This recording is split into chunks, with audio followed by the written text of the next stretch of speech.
Hi friends, ఇవాళ మనం బిర్యానీ ఎలా చేసుకుందామో చూద్దాం రండి. ఫస్ట్ బిర్యానీ మసాలాలన్నీ తీసుకోవాలి. ఉల్లిపాయ, టమాటా, పచ్చిమిరపకాయ, అల్లం వెల్లుల్లిపాయ పేస్ట్ పట్టుకోవాలి. అవి కొత్తిమీర, పుదీనా. నేను రైస్ కుక్కర్లో చేసుకుంటున్నాను, ఎలక్ట్రికల్ రైస్ కుక్కర్లో, అందుకే కడాయి పెట్టుకున్నాను. మీరు డైరెక్ట్గా చేసుకునే లెక్క అయితే ఒకటే పెట్టుకోండి. ఆయిల్ పోసుకున్నాను తగినంత. మసాలా దినుసులు వేసుకుంటున్నాను. బిర్యానీ దినుసులు వేగాక ఆనియన్స్ లైట్ బ్రౌనిష్ కలర్ వచ్చేదాకా వేయించుకోవాలి.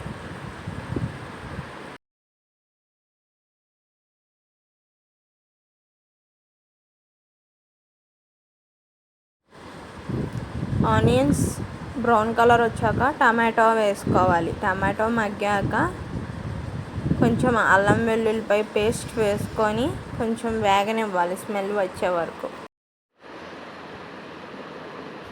నేను పసుపు ఆప్షనల్, కలర్ ఏం వాడట్లేదు కాబట్టి బిర్యానీ కొంచెం కలర్ఫుల్ కనబడడానికి లైట్గా పసుపు వేసుకుంటున్నాను, కొంచెం పించంతా.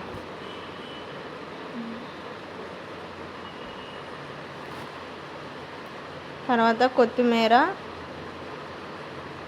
కొంచెం పుదీనా వేసుకొని కొంచెం ఫ్రై అయ్యాక నేను ఎలక్ట్రికల్ రైస్ కుక్కర్లోకి ట్రాన్స్ఫర్ చేసుకుంటాను. ఆల్రెడీ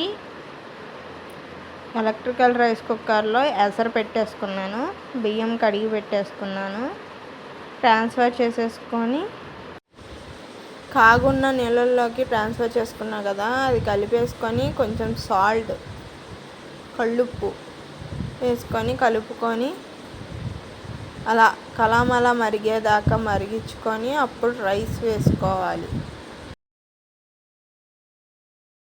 నేను ఎలక్ట్రికల్ రైస్ కుక్కర్లో వచ్చింది కదా, ఆ కప్పుతో 2 గ్లాసులు తీసుకున్నా. 2 గ్లాసులకి 4 నీళ్లు పోసుకున్నా.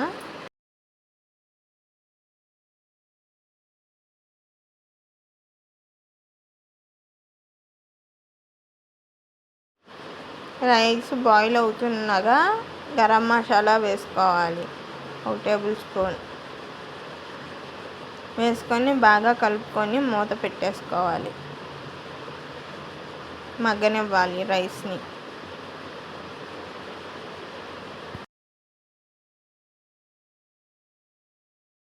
ఇదిగోండి ఫ్రెండ్స్, వేడివేడిగా బిర్యానీ రైస్ రెడీ అయిపోయింది. Please like, share, subscribe friends.